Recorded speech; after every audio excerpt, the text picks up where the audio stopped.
Sheila stepped out through the prison gates carrying nothing but a thin plastic bag and a lifetime of silence. The air outside felt sharper, almost rude, like it had no patience for her hesitation. Cars rushed by, people moved fast, and the world didn't pause to acknowledge what she had just survived. For years, time had crawled. Now it sprinted ahead, leaving her struggling to keep up. Every sound felt louder, every color harsher, as if freedom itself demanded strength she wasn't sure she still had. She walked slowly, shoulders tight, heart beating with a mix of relief and dread. Freedom wasn't warm the way she'd imagined during sleepless nights behind bars. It was cold, unfamiliar, and full of unanswered questions. Faces passed her without recognition, reminding her that life had continued perfectly fine without her. And yet, beneath that discomfort, there was a single thought keeping her upright, a fragile thread pulling her forward when her legs wanted to give out. That thought had a name: Tiffany. Her daughter wasn't a child anymore, not the little girl Sheila remembered pressing crayon drawings into her hands. Somewhere out there was a young woman shaped by years Sheila never witnessed. Regret settled heavy in her chest, but hope, stubborn and quiet, refused to leave. Sheila didn't know what kind of mother she could be now, only that everything she did from this moment on would orbit around finding her way back to her daughter. As Sheila made her way through the city, memories surfaced without warning, slipping in like unwelcome guests. Prison had trained her to suppress emotion, to survive by staying quiet and invisible. But now, every familiar street corner stirred flashbacks of a life interrupted. She remembered birthdays missed, school mornings she never saw, and the sound of Tiffany's laughter fading with each passing year. Guilt didn't arrive loudly. It settled in gently, like a weight she'd been carrying so long she barely noticed it anymore. Sheila replayed the past in fragments, wondering where everything had gone wrong. She questioned her choices, her silences, the moment that had cost her freedom and her role as a mother. In prison, she had told herself stories to survive, convincing herself that Tiffany was safe, loved, and protected. Those stories had been her shelter, the only way to endure the nights when loneliness pressed hardest. Letting go of them now felt like stepping into the dark without armor. Still, she tried to imagine a future that wasn't defined by what she'd lost. Maybe she could start small, learn who Tiffany had become, listen more than she spoke. She pictured simple moments, sitting across from her daughter, sharing a quiet meal, exchanging careful words. It wasn't forgiveness she expected, only a chance to be present. And yet, beneath that cautious hope, a subtle unease began to form, as if something unsaid from the past was waiting, patient and heavy, just beyond her reach. That unease followed Sheila into the small room she now called home, a place that felt more temporary than safe. The walls were bare, the furniture sparse, and the silence louder than any prison corridor. She sat on the edge of the bed, hands folded, breathing slowly as if grounding herself in the present. This was freedom, she reminded herself, even if it didn't feel like relief yet. Freedom meant facing what she had avoided for years, without bars to soften the impact. She reached for an old photo she had carried since her sentencing, edges worn from constant handling. Tiffany's face stared back at her, frozen in a time that no longer existed. Sheila traced the image with her thumb, wondering who had comforted her daughter when she couldn't. The thought tightened her throat. A mother's instinct doesn't disappear with distance. It only grows sharper, more painful. And for the first time, Sheila allowed herself to feel afraid of what she might discover. Somewhere between memory and anticipation, a quiet realization began to take shape. Reconnecting with Tiffany wouldn't just reopen old wounds. It might uncover truths she wasn't prepared to face. The past hadn't stayed still while she was gone. It had moved, shifted, and left marks of its own. As Sheila lay back and stared at the ceiling, one question lingered, heavy and unresolved, pulling her toward a truth that would soon demand to be seen. Sheila didn't learn the truth all at once. It came in pieces, scattered and cruel, like shards she kept stepping on without warning. A comment overheard, a hesitation in someone's voice, a look that lingered too long when Tiffany's name was mentioned. At first, she brushed it off, telling herself she was paranoid, still adjusting to life outside. But something inside her tightened every time the subject of her husband came up, as if her body recognized danger before her mind did. When the truth finally surfaced, it didn't arrive gently. It hit her like a sudden drop in temperature, stealing the air from her lungs. During her years behind bars, the man she once trusted had built another life, one that ran parallel to her absence. And the woman involved wasn't just a betrayal of marriage. She had crossed a far darker line. As the words sank in, Sheila felt the room spin, her thoughts scrambling to make sense of what she was hearing. What shattered her most wasn't the affair itself, but what followed from it. Tiffany hadn't been protected.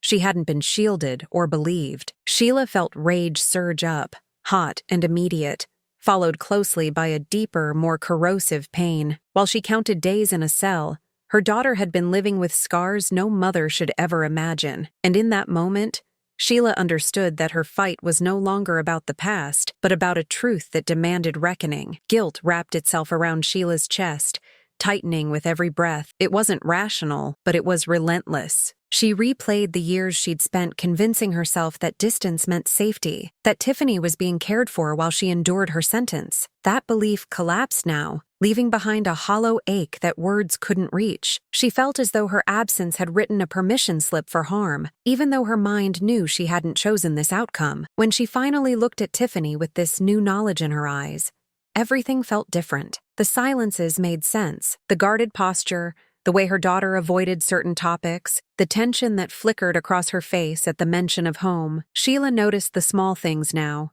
the pauses, the careful answers, the way Tiffany kept parts of herself locked away. Each detail landed like a quiet confirmation of what had already been said. Anger followed close behind the guilt, sharp and focused. It wasn't loud yet, but it was steady, simmering beneath the surface. Sheila felt it in her clenched jaw, in the way her hands trembled when she tried to stay calm. Someone had failed her daughter, and that failure had been allowed to continue. As she listened, absorbing every painful detail, Sheila realized that knowing the truth changed everything, including what she believed she was capable of doing next. As the full weight of what had happened settled in, Sheila felt her sense of balance slip. The world she was trying to rebuild cracked right down the middle. Normal routines felt pointless now, almost insulting, as if life expected her to move on without acknowledging what had been done. She caught herself staring into space, mind racing, heart pounding, struggling to reconcile the woman she was trying to become with the mother she believed she had failed to be. Sheila's thoughts circled the same question again and again. How does a mother respond when protection comes too late? There was no guide for this kind of pain, no clear line between restraint and action. She felt torn between the urge to hold her daughter close and the instinct to confront the source of that suffering head-on. Every memory of prison, every lesson about control and survival,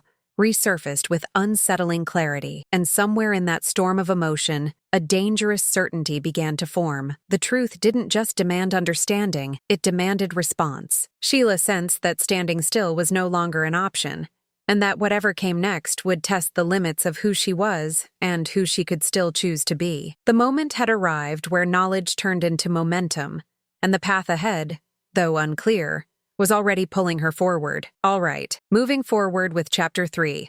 Block 1 of 3, keeping the focus on psychological tension and inner conflict. Sheila didn't plan it the way people imagine dangerous choices are planned. There was no dramatic countdown, no moment of clear intention. It unfolded quietly, carried by sleepless nights and thoughts that refused to slow down. Every memory Tiffany had shared echoed in her mind, looping, growing heavier with each repetition. By the time Sheila found herself standing face to face with the woman responsible, her emotions were already steering, long before reason could catch up. The confrontation didn't explode, it tightened. Words were few, controlled, almost calm on the surface. Sheila's voice surprised even herself, steady and low, as if another version of her had taken over. She wasn't screaming, she wasn't crying, she was focused, driven by a need she didn't fully understand yet. In that moment, she wasn't thinking about laws or consequences, only about making someone finally look at what they had done. When the situation crossed a point of no return, Sheila felt it immediately. There was a sharp awareness, a quiet alarm ringing somewhere deep inside her chest. This wasn't protection anymore, at least not in the way she had always defined it. As the room filled with tension, Sheila stood still, caught between the woman she had been forced to become in prison and the mother she was trying desperately to reclaim. The space between them felt heavy, charged with unspoken history and fear. Sheila watched every movement, every shift in posture, noticing details she hadn't expected to care about. The room smelled faintly of cleaning products, sharp and sterile, clashing with the rawness of the moment. Her heart beat steadily, Not racing, not calm, but deliberate, like it had found a rhythm of its own. This wasn't chaos. It was control, and that realization unsettled her more than anger ever had. Inside, a debate raged that no one else could see. Part of her demanded accountability, a reckoning that words alone could never reach. Another part whispered caution, reminding her of locked doors, long nights, and the cost of crossing lines once drawn. Sheila felt the weight of that choice pressing against her ribs, each breath pulling her deeper into the tension. She wasn't blind to the danger of what she was doing.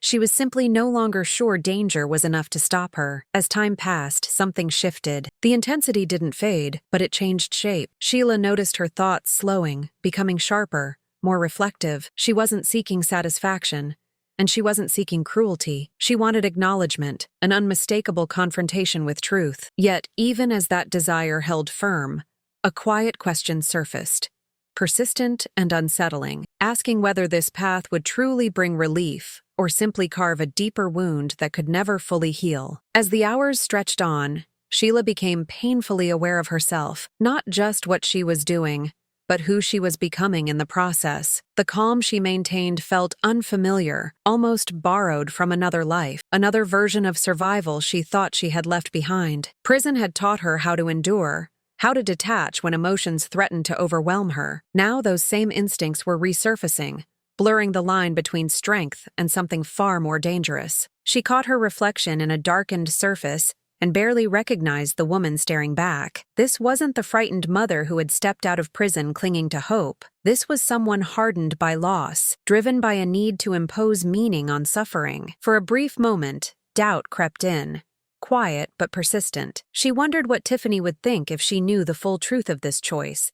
If this was protection, or merely pain wearing a different mask. That question lingered, refusing to be ignored. Sheila felt it settle deep within her, heavier than anger, heavier than fear. She sensed that this moment was changing her in ways she couldn't undo, that whatever came next would demand a reckoning not just from the woman before her, but from herself. And as that realization took hold, the path ahead shifted, pulling her toward a decision that would test everything she believed about justice, motherhood, and redemption. The longer Sheila remained in that space, the more the weight of her actions pressed down on her. What had once felt like purpose now carried an edge of unease she couldn't shake. The certainty that had driven her began to erode, replaced by an uncomfortable awareness of time passing. Each minute felt heavier than the last, as if the air itself was asking her how far she intended to go. Control, she realized, was fragile, and it demanded more from her than she had expected. Memories from prison resurfaced with unsettling clarity. The routines, the rules, the constant vigilance required just to survive. Sheila had sworn she would never return to that version of herself, the woman who learned to harden her heart to endure confinement. Yet here she was, drawing from those same instincts, using them in a world where the consequences were far more personal. The past wasn't behind her after all. It was standing beside her, watching closely. As these thoughts took shape, something inside Sheila shifted. Rage no longer burned as brightly. In its place grew a quiet, sobering question about cost. Not just legal consequences, but emotional ones. What would this mean for Tiffany? What would it mean for her own chance at healing? The line she had crossed no longer felt distant or abstract. It was right beneath her feet, and she could feel it beginning to crack. Sheila's thoughts kept drifting back to Tiffany, not as a memory, but as a presence she could almost feel beside her. She imagined her daughter's quiet strength, the careful way she navigated the world, and the trust she was slowly beginning to offer again. That image softened something in Sheila, even as it made her chest ache. Protection, she realized, wasn't just about confronting harm. It was also about choosing what kind of example would remain when the moment passed. The room seemed smaller now, the walls closer, the silence heavier. Sheila noticed how her body responded, the tension in her shoulders, the tightness in her jaw, the fatigue settling into her bones. This wasn't victory. It was endurance, the same kind she'd practiced for years, only now it carried the risk of undoing everything she hoped to rebuild. The realization didn't come with drama, just a steady clarity that refused to be ignored. With that clarity came guilt, different from before. Not the guilt of absence, but the guilt of action. Sheila understood that pain could multiply if left unchecked, that vengeance had a way of spreading beyond its original target. She felt herself standing at the edge of a decision that would define more than this moment. It would shape the story Tiffany would one day tell about her mother, and that understanding weighed on her more heavily than any anger ever had. As the tension settled into something quieter, Sheila felt the exhaustion beneath it all. Not the kind that sleep could fix, but the deep weariness of carrying too much for too long. She realized that holding on to control had begun to cost her pieces of herself she couldn't afford to lose. The woman she was becoming felt unsteady, pulled between the past that shaped her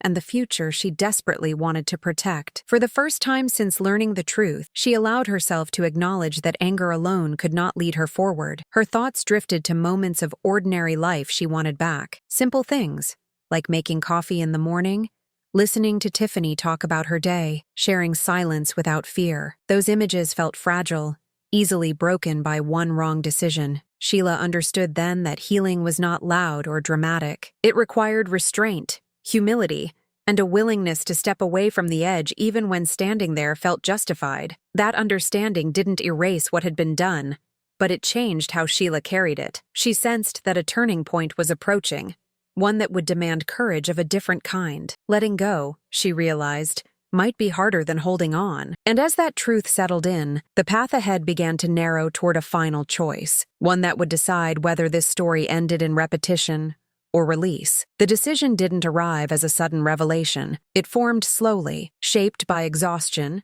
clarity, and the quiet understanding that this could not continue. Sheila felt it settle in her chest, steady and firm, unlike the impulses that had driven her before. For the first time in days, her thoughts weren't racing ahead or circling the past. They were grounded, focused on what truly mattered now. Protection, she realized, didn't have to look like punishment. Sheila thought about cycles, how pain repeats itself when left unchecked. Prison had been full of people trapped in those patterns, reacting instead of choosing. She had promised herself she wouldn't live that way again, yet here she was, standing dangerously close to repeating it. That awareness didn't come with shame, but with responsibility. She could stop this now, before it became another chapter of damage layered onto an already fragile story. With measured resolve, Sheila shifted her focus toward safety and truth, not secrecy, not control. She understood that accountability carried weight, but it also carried the possibility of healing. For Tiffany, for herself, and even for a future that still felt uncertain. This choice wouldn't erase the past, but it could prevent it from defining what came next. Sheila moved with intention now, each step guided by a clarity she hadn't felt before. The urgency that once fueled her had softened into something steadier, something rooted in care rather than reaction. She focused on what could still be protected, what could still be repaired. Tiffany's safety came first, not just physically, but emotionally. In the quiet ways trust is rebuilt day by day, that understanding reshaped everything. When Sheila finally spoke, her words were careful and deliberate. She chose honesty over control, transparency over silence. It wasn't easy to surrender the power she'd been gripping so tightly, but she recognized that real strength often looks like restraint. In choosing lawful paths, she wasn't giving up. She was choosing a future where accountability could exist without more harm being added to the story. As the process began to unfold, Sheila felt both fear and relief coexist within her. Fear of consequences, of judgment,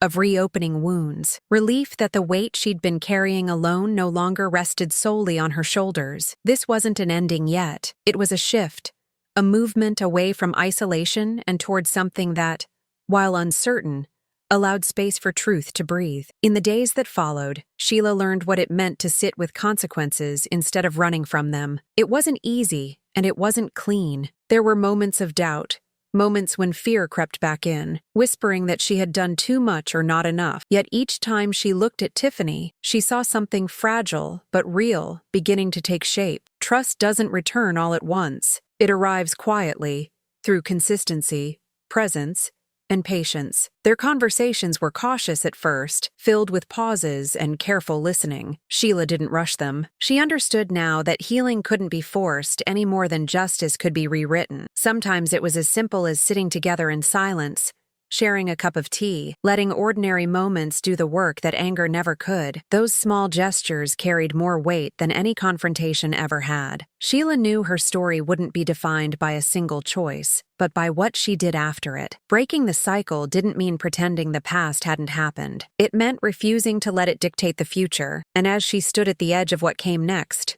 uncertain but grounded, one truth remained clear. Choosing healing over harm was the bravest decision she had ever made.